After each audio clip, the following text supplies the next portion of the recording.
Imagine losing something valuable, your phone, wallet, or even your car keys, in a deep river. Panic sets in because you know retrieving it is impossible. Now imagine someone walks up, throws a random stick into the water, and suddenly your lost item floats to the surface. Sounds unbelievable, right? But this exact miracle happened in the Bible. A young man, a lost axe head, and the prophet Elisha. What does this forgotten story from 2 Kings 6 verses 1 to 7 teach us about faith, divine provision, and God's care for the small details of our lives? Stick around, because the answer might just change how you see miracles forever. The story begins with a group of young prophets who are training under Elisha.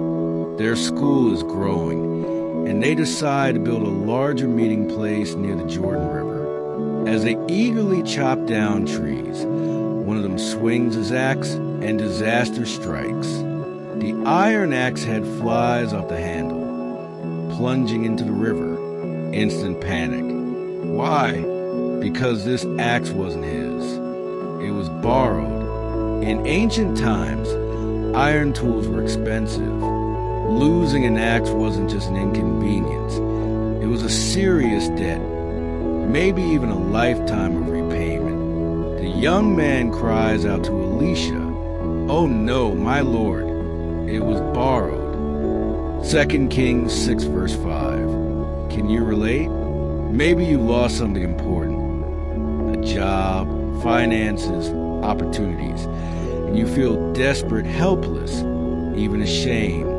But watch what happens next. The miracle defying the laws of nature.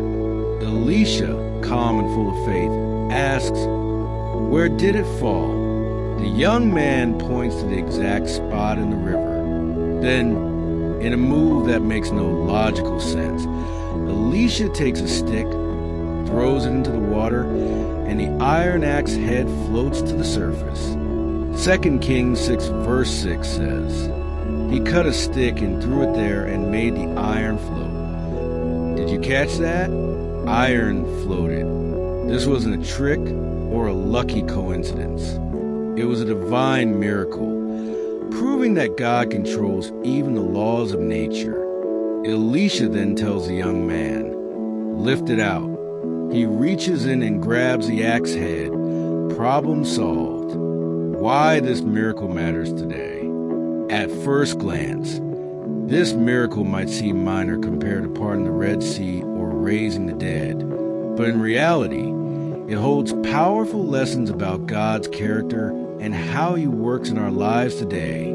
This story teaches us about God's personal care, the importance of faith in action, and His ability to restore what seems lost forever. 1. God cares about the smallest details of your life. If you think about it, this miracle wasn't about saving a nation, winning a battle, or healing a deadly disease. It was about one young man who lost an axe head, a small, everyday problem. Yet, God cared enough to intervene. This reminds us that God is not just a God of grand miracles. He is also the God of the personal, intimate moments. Jesus confirms this in Matthew 10 verses 29 to 31. "Are not 2 sparrows sold for a penny? Yet not one of them will fall to the ground outside your Father's care. So don't be afraid. You are worth more than many sparrows." If God notices when a single sparrow falls, how much more does He care about your struggles, your worries, your fears? Are you struggling financially? God sees it. Are you dealing with stress or anxiety? God knows. Have you lost something valuable in your life? Peace, direction, or purpose? God is aware and He wants to help.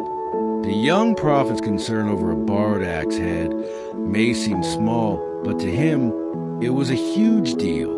And God, through Elisha, responded with a miracle.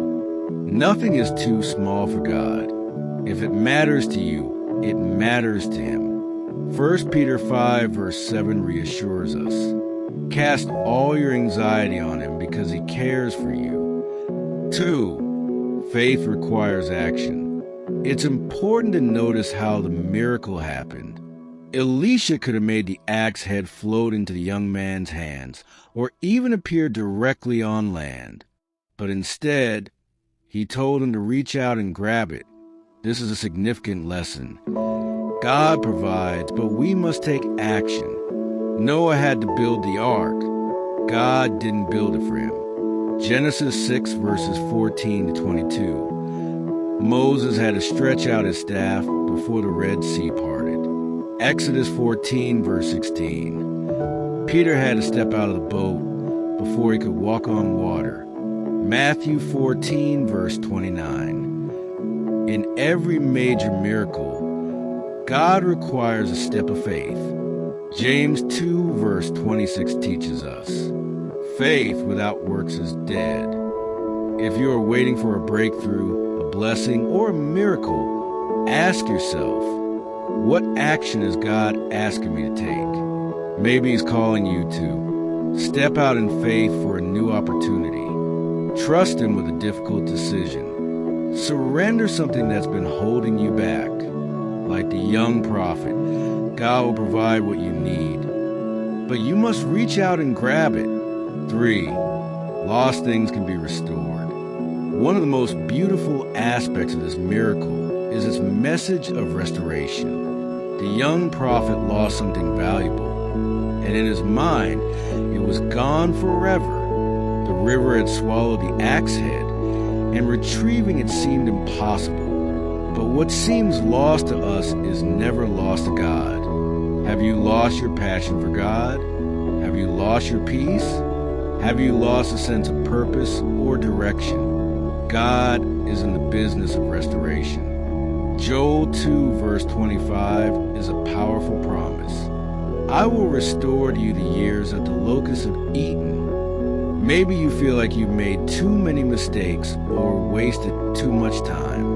But the God who made iron float can restore whatever is missing in your life. Jeremiah 30 verse 17 says, For I will restore health to you, and your wounds I will heal, declares the Lord. If you think it's too late, remember, it wasn't too late for the lost axe head. It wasn't too late for Peter, who denied Jesus 3 times. It wasn't too late for the prodigal son, who wasted his inheritance. And it's not too late for you. Finally, what's your axe head?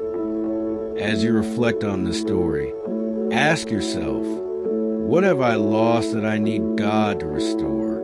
Is it your faith, your joy, your sense of purpose, a relationship? Like the young prophet, cry out to God. Tell him what's lost. Trust him to restore it. Because the same God who made iron float can lift you up from whatever situation you're facing today. Isaiah 41 verse 10 says, Do not fear, for I am with you. Do not be dismayed, for I am your God. I will strengthen you and help you. I will uphold you with my righteous right hand. If this message spoke to you, let us know in the comments what you are trusting God to restore in your life. Don't forget to like, share, and subscribe for more faith-filled stories from Bible Stories Simplified.